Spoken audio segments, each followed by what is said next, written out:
마가복음 16장 12절과 13절 한 절씩 교독하시겠습니다. 그 후에 저희 중 두 사람이 걸어서 시골로 갈 때에 예수께서 다른 모양으로 저희에게 나타나시니 두 사람이 가서 남은 제자들에게 고하였으되 역시 믿지 아니하더라. 아멘. 누가복음 1장부터 24장까지 누가가 말하고자 했던 것은 우리 중에 이루어진 사실에 대해서 이것을 알게 하려고 한다고 서문에 말했습니다.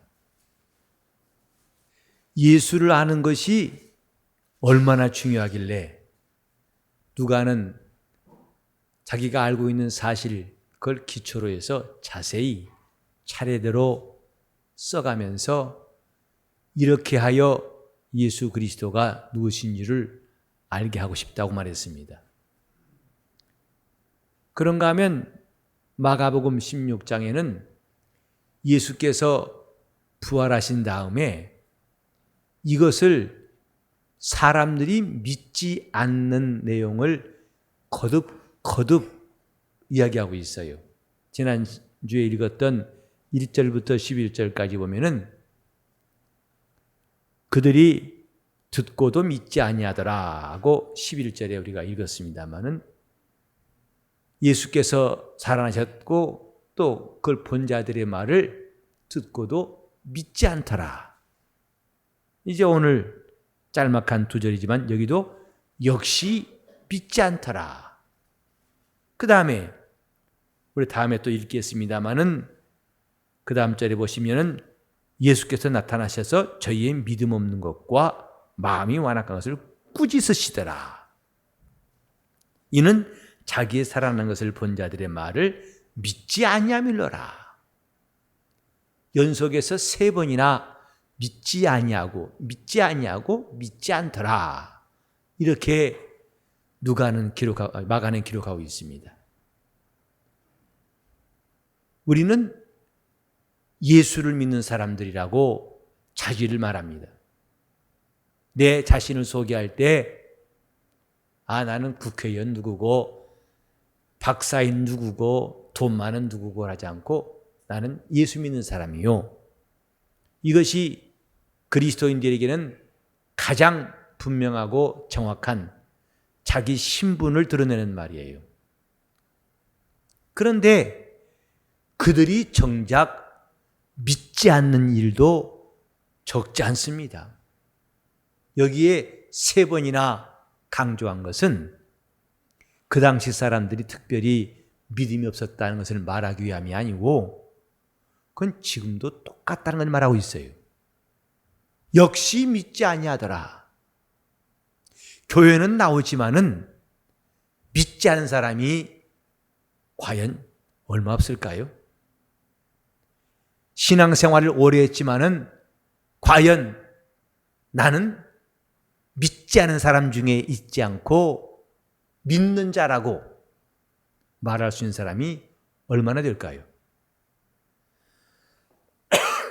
영적 생활이 어떤 사람들처럼 신령한 것을 쫓는다 해서 신비한 것들로 빠지는 것, 그런 것은 아닙니다.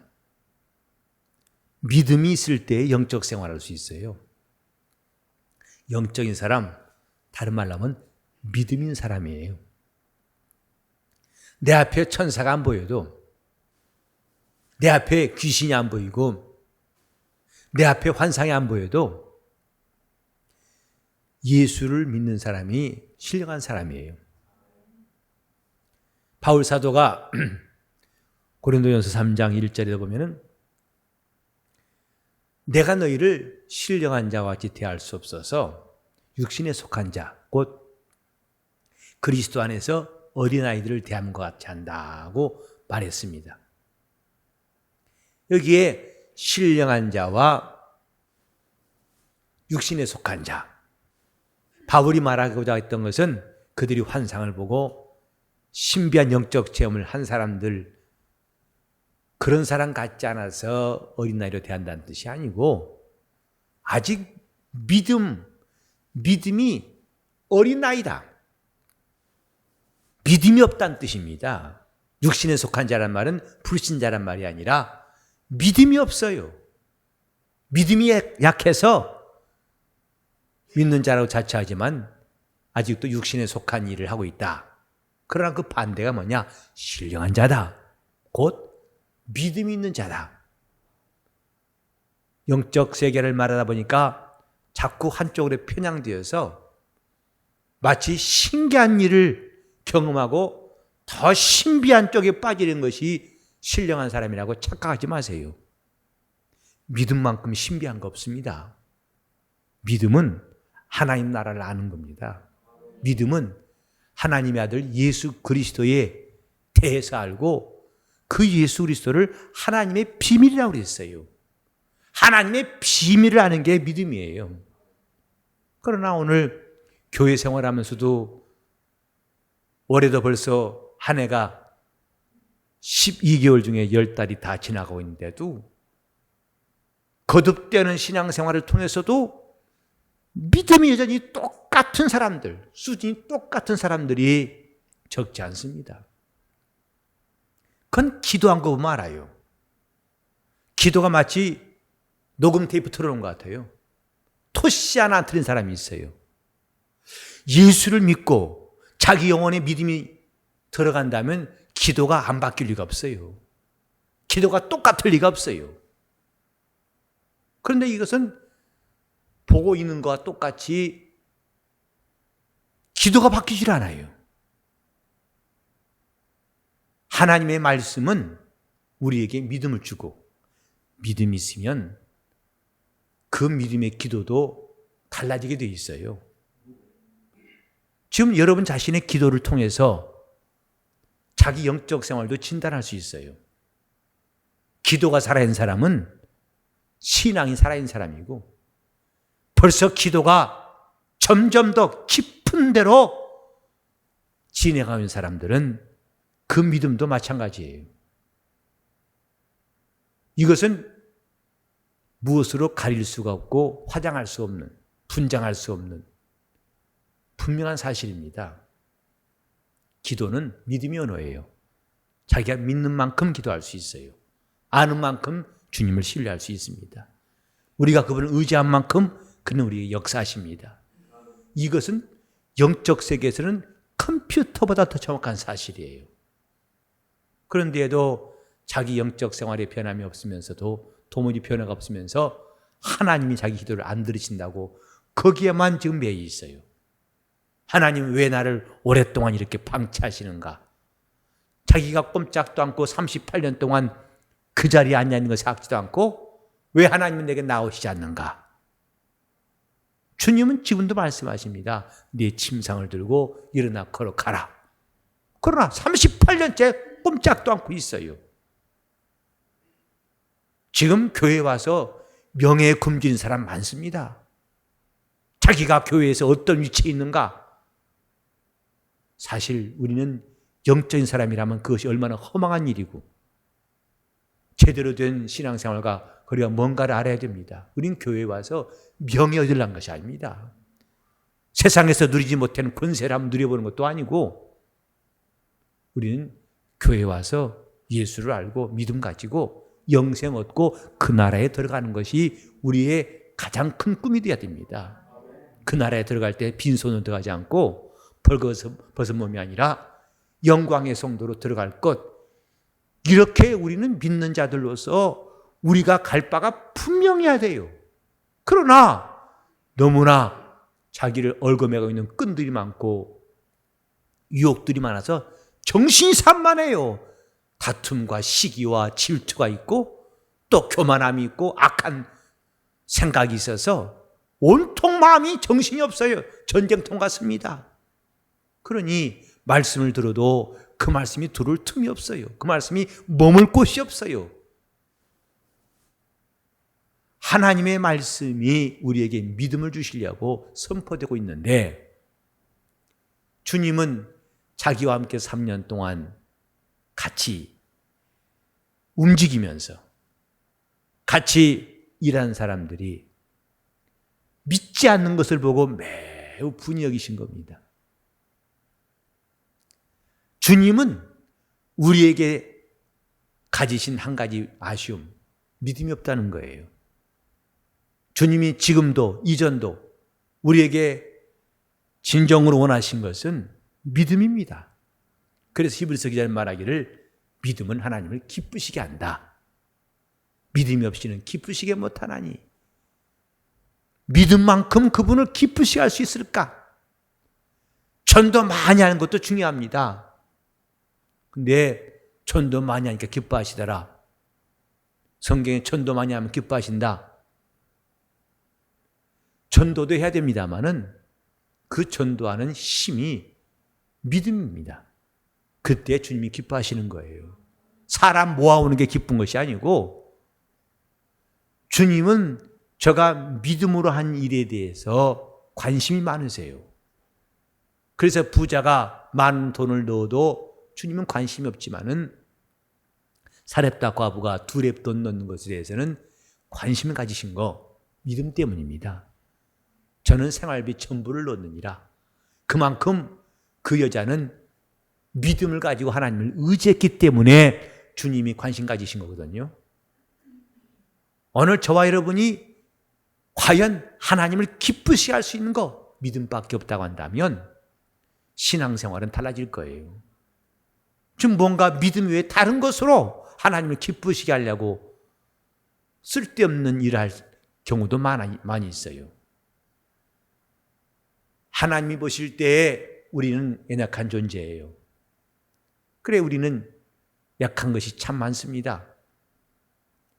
키도 작고 몸이 약하고 또 가진 것도 없고 배움도 적고 능력이 없고 이런 약점들, 이것과는 비교할 수 없는 약점이 뭐냐면 믿음이 없는 거예요. 그건 치명적인 약점이고 가장 큰 약점이고 이것은 다른 것으로 대체할 수가 없는 약점들이에요. 성경이 말씀하기를 우리가 약함을 아시기 때문에 우리에게 하나님이 힘을 주신다고 했고 우리가 할 수 없기 때문에 하나님이 하신다고 했고 그래서 지혜가 없거든 꾸짖지 않고 후히 주시는 그분께 구하라 지혜를 주시리라. 그러나 믿음이 없는 것은 대책이 없어요. 믿지 않는 것에 대해서는 다른 방법이 없다 이 말이죠. 그래서 약점 가운데 가장 큰 약점 믿음이 없는 겁니다. 하지만 교회에서는 별로 그 문제에 관심 안 가져요. 저 사람이 교회 장로감인가 그 사회에서 굉장한 위치에 있으니까 이번에 꼭 짚은 자를 세워야지. 믿음은 관계없습니다. 그러니 실패하는 거예요. 그 사람도 실패하고 교회도 큰 상처를 쓴뿌리를 심어놓은 것입니다. 저 사람이 믿음이 있는가 없는가를 살폈어야 원칙인데 이미 눈이 가리워서 엉뚱한 것을 보고 헛짚다 보니까 나중에 후유증은 굉장한 겁니다. 우리는 지금 자기가 믿는 자인가? 오늘 주님 앞에서 우리가 어찌에 믿음이 없느냐고 꾸지람을 당할 사람이 되지 않도록 우리가 영적 생활을 잘할 수 있는 사람이 됩시다. 믿음이 필요하다 이 말이에요. 저들이 역시 믿지 아니하니라. 뭐라 믿었길래요? 예수님이 살아나셨다는 것을 안 믿었어요. 그런데 우리는 사실 이들이 안 믿는 것이 어찌 보면 당연한 거예요. 제가 대학 다니면서도 물론 그 대학이 신학대학은 아니었습니다마는 관심이 있어서 종교학과 과목을 몇 과목 들었어요. 이과생이지만은 건너가 가지고 좀 기독교 신학, 종교 철학 이런 과목들 그것도 건하게 3학점짜리 큰 학점입니다.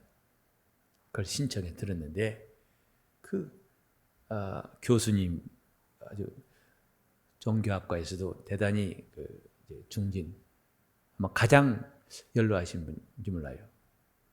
근데 제가 듣기로는 한국에서 제일 큰 장로교회의 장로고 대학부장이라고 들었어요.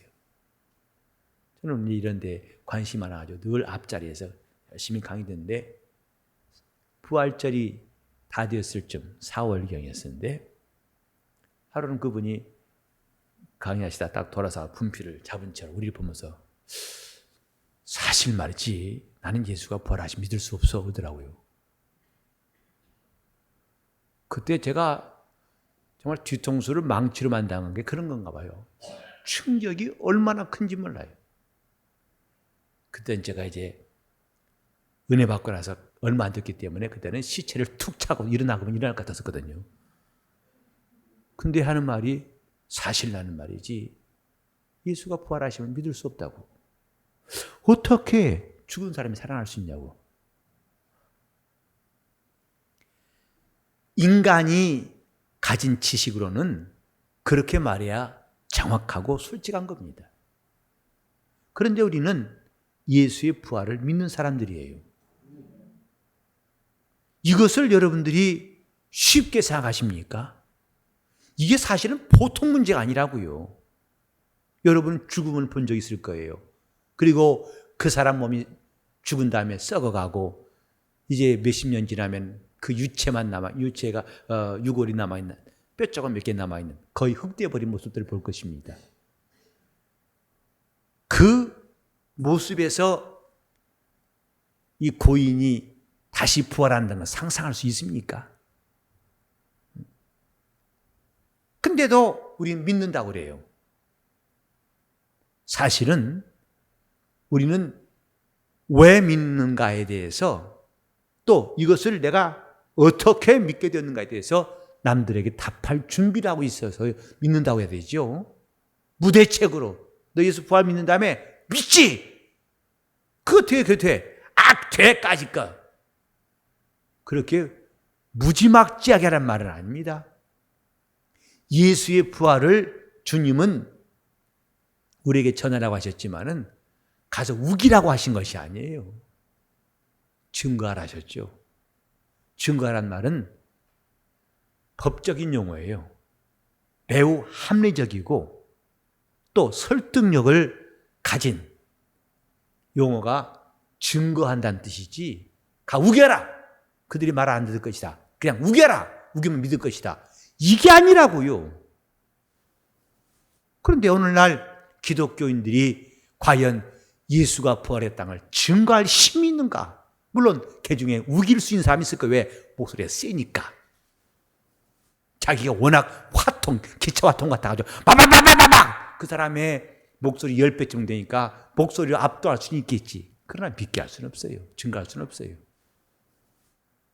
지금 우리가 믿는 자라고 할 때에 우리는 어느새 하다 보니까 믿게 됐어. 이게 아닙니다.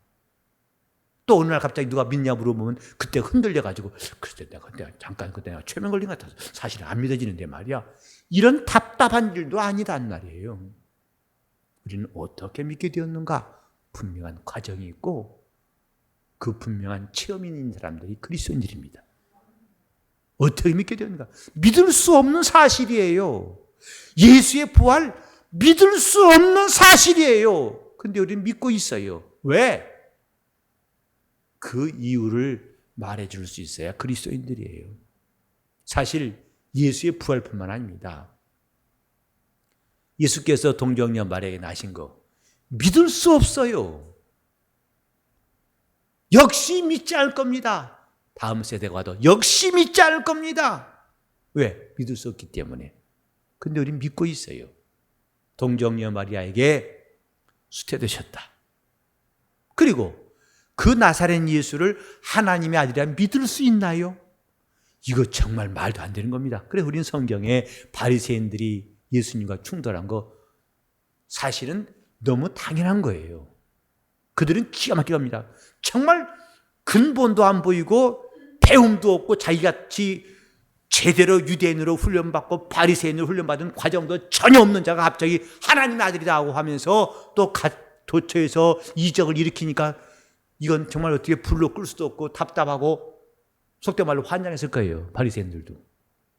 근데 그 바리새인들이 그들 향해서 회칠한 무덤이요 화 있을 자니까 당황하기도 하고 분노하기도 하고 어쩌면 예수를 죽이는 것은 당연할지 몰라요. 과연 나사렛에서 오신 사람들이 하는 대로는 요셉의 아들, 목수 요셉의 아들을 하나님의 아들이라고 말할 수 있느냐? 이건 정신 나간 자이거나 특별한 변화가 없는 사람 아니고는 그럴 수 없어요. 저희들이 믿지 않더라. 역시 믿지 아니하니라. 우리는 이 믿을 수 없는 사실을 믿는 자, 믿을 수 없는 사실, 적어도 세상에서는 그 누구도 믿을 수 없는 사실, 그것을 우리는 믿는 자다. 이 사이에 이 간격을 어떻게 너는 건너왔느냐? 이것이 신앙생활의 비밀이에요. 다시 합시다. 믿을 수 없는 사실을 믿는 자. 그 사람들이 진리라는 사람들이에요.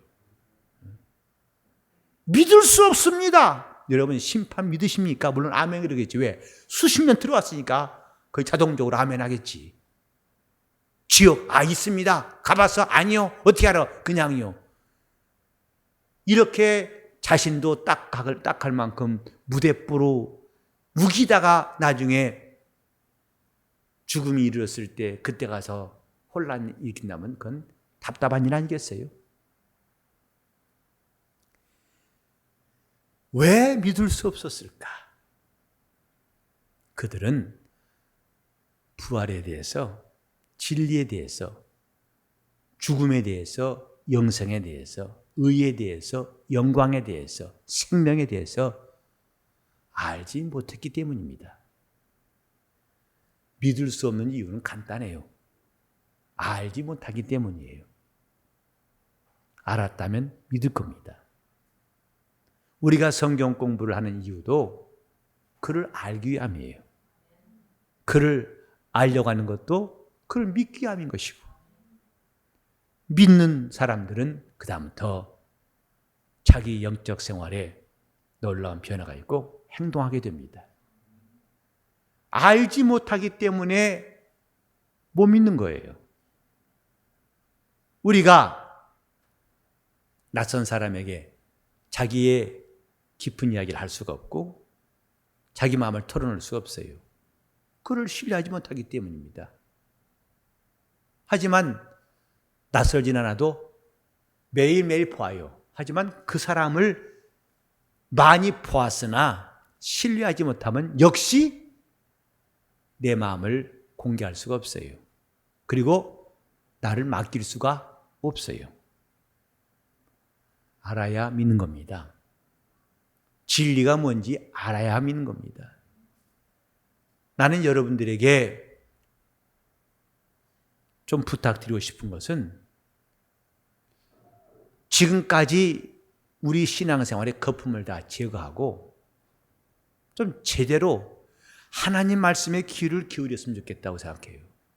그래서 자기 속에 하나님 말씀이 들어온 것을, 내가 이 진리를 안 것을 그 누구보다도 자신이 확신하고 있고 담대해서 그 믿음을 누구도 흔들 수 없는 사람들, 이렇게 속에서부터 차곡차곡 쌓여가고 곡식이 익듯이 익어가는 성도가 되었으면 좋겠어요. 덜렁덜렁대고 한때는 열심히 샤샤다 나중에 폭삭가라는 사람 참 많이 봤어요. 그를 안다면 그분 앞에 겸손할 수밖에 없어요. 그분을 안다면 그분을 순종할 수밖에 없고, 그분을 안다면 믿음이 그렇게 허망하게 무너지지 않습니다. 우리가 앞으로 성경 공부를 내년 2월부터 할 계획인데 모르겠어요. 또 앞으로 더 늦출지 모르겠어요. 왜냐하면 저는 서둘러서 아직 때도 아닌데 씨 뿌렸다가 낭패해버리는 농부처럼 그렇게 되고 싶지 않아가지고, 사실은 개척한 지 얼마 안 돼서부터 이제 우리 교회에서 제대로 성경 공부를 해야겠다 마음먹었지만은 몇 번의 제가 시행착오를 겪었어요. 그래서 아예 멀찌감치 뛰어나서 이제 내년 2월쯤 잡고 있는데, 그러나 이것도 조금 더 조심 있게 하려고 그래요. 아직 아니다 싶으면 또 쑥 더 미룰 겁니다. 저는 그렇게 해서라도 이 성경을 알고 성경을 한다면 왜 안 기쁘겠어요? 여러분 과연 성경하는 데에 알면서 기쁨이 있습니까? 그거 안다.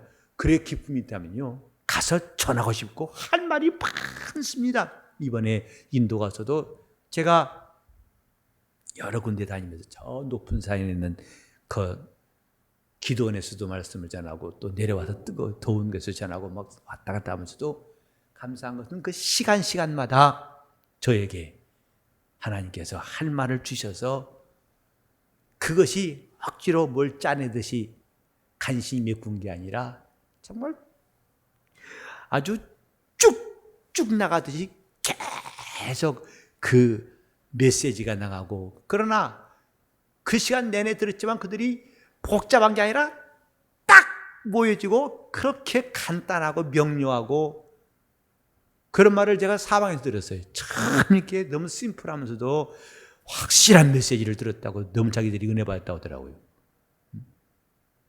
그렇게 많은 말에도 마치 초점이 하나를 보이듯이 바로 이것이라고 딱 그들이 말할 수 있을 만큼, 저는 그런 시간들이 내게 항상 올 때마다 기뻐요. 왜? 내가 할 말이기 때문에 그렇다고요. 사실 나는 아쉬움을 갖고 있는 것 중에 하나가 뭐냐면, 정말 해외에서 좀 한 것처럼 우리 교회에서 했으면 좋겠는데 아직 그럴 여건이 안 된 것 같아요. 너무 안다고 한 사람이 많은 것 같아요. 다 아마 했다면 다 아는데 또 하나. 그렇게 마음이 들떠 있으면 제대로 듣기 어렵습니다.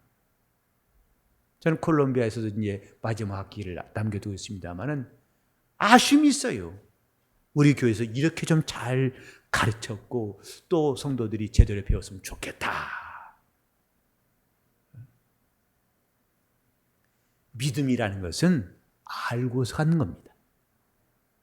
저들이 믿지 아니한 것은 자기들 앞에 계신 주님이 누구신 줄을 몰랐기 때문에 그런 겁니다.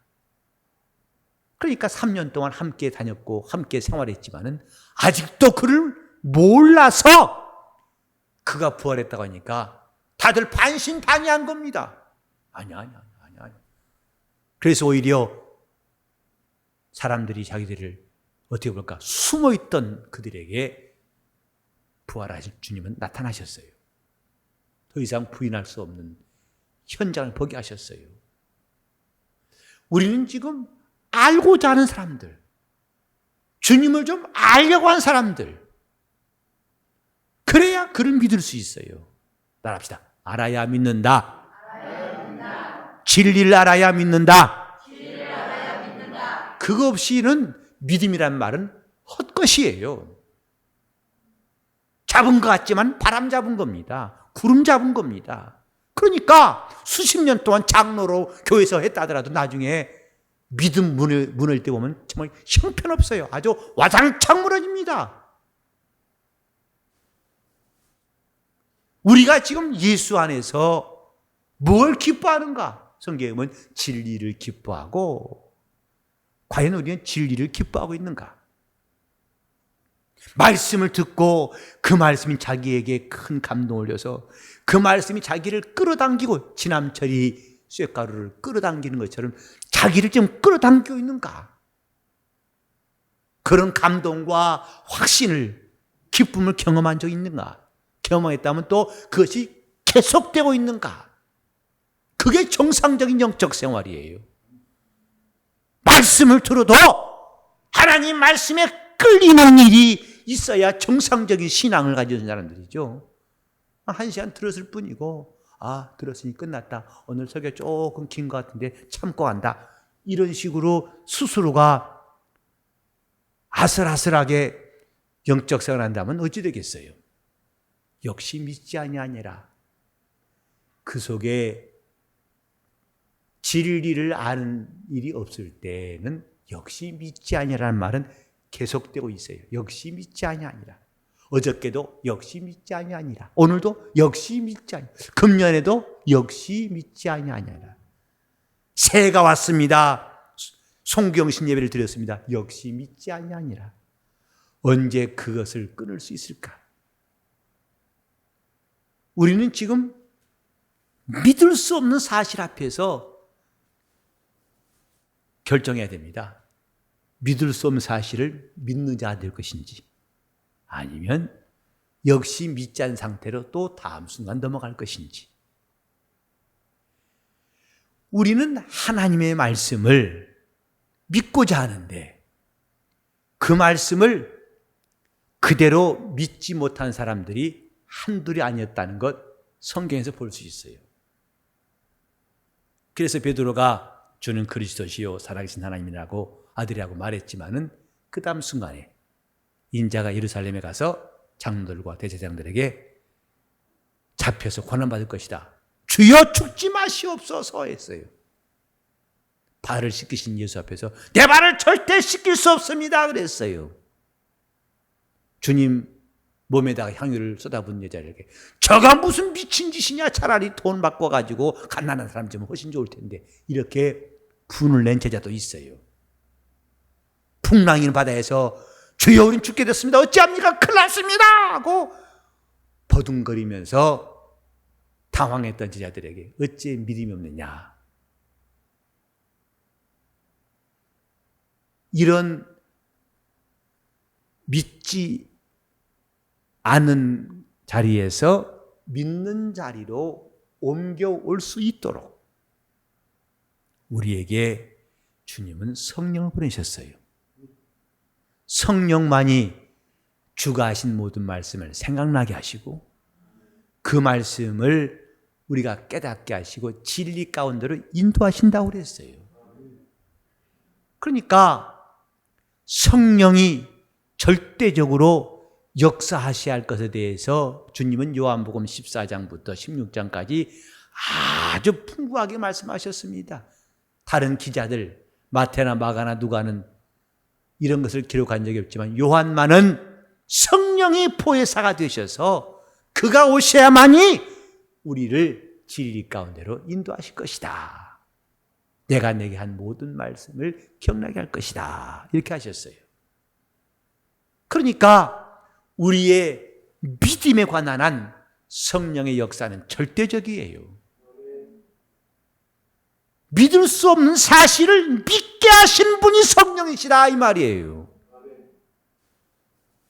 영적 생활은 성령의 도우심이 절대로 필요한 것은 성령에 의해서만이 믿지 않은 데서 믿는 대로 옮아갈 수가 있기 때문이에요.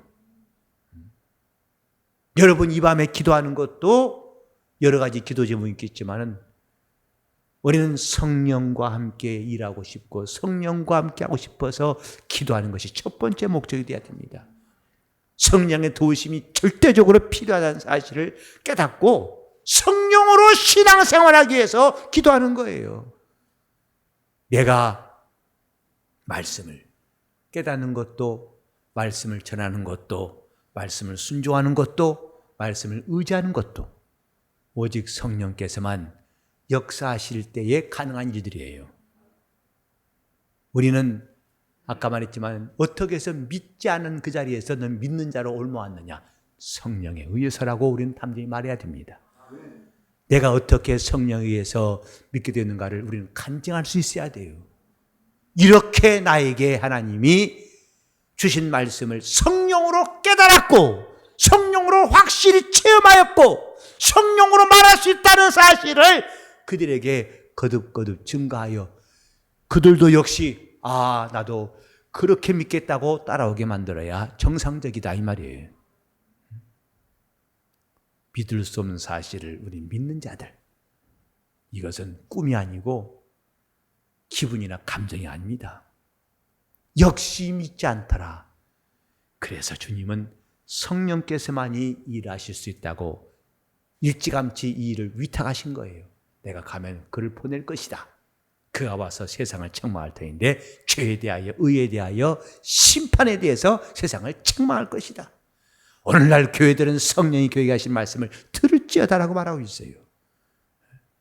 왜 오늘날 성령을 멀리하고 인간들이 연구해 놓은 신학적인 지식을 앞세우면서 하나님의 역사를 부정하니까 교회는 멸망할 수밖에 없고 그 영적 생활의 변화가 사람 속에서는 더 이상 일어나지 않기 때문에 교회는 점점점 어두워질 수밖에 없는 겁니다. 역시 믿지 않더라! 이 답을 주님은 이 처방을 해결하실 때에 우리에게 성령을 보내셨습니다. 성령의 감동을 충만히 받는 사람들이 됩시다. 성령의 가르치심을 깨닫고 그걸 경험했을 때의 그 기쁨 아십니까? 저는 이렇게 말씀을 전하다가도 마치 이 끊어진 선이 이렇게 해서 딱 붙는 것처럼 점선이 실선으로 딱 이어지는 것처럼 그 말씀이 연결되고 조립되는 신기한 일들을 참 많이 경험하고 있어요. 여기 있는 말씀이 이 말씀인데 이게 딱 이어지고 이게 딱 이어지고 이 말씀이 이런 뜻이었구나. 이 말씀이구나. 그건 제가 연구했던 것이 아니었습니다. 평소에 하나님 말씀이 내게서 조립되게 하시고 연결되게 하소서 하는 기도에 대해서 주님이 응답하신 걸 저는 확신하고 있어요. 성령이 가르치시고 깨닫게 하시는 것은 더 이상 성경 공부할 때 구절이 아니라 우리 삶 속에서 나타나야 할 주님의 약속이에요. 자, 믿을 수 없는 사실을 진실로 믿는 자 될 수 있기를 예수 이름으로 축원합니다. 시장 기도하실 때 나를 성령으로 감동하소서, 내가 성령을 의지할 줄 아는 참 그리스도인 될 수 있도록 다 통성으로 다 같이 기도하시겠습니다. 하나님 아버지, 우리가 성령의 사람으로 성령 충만해서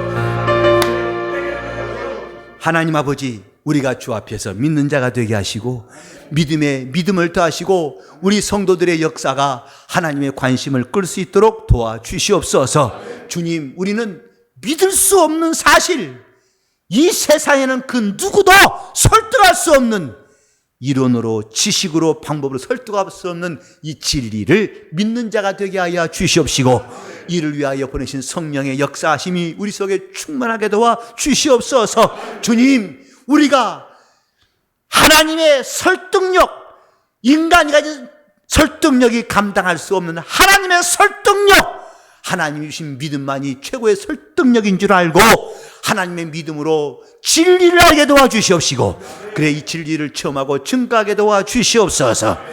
나 믿노라 담대히 말하고 자기의 신분을 드러낼 수 있도록 우리를 성령께서 감동하시고 이끌어 주시옵소서. 나는 예수 믿는다라고 담대히 말하게 도와주시옵소서. 예수 이름 받들어 기도를 이옵나이다.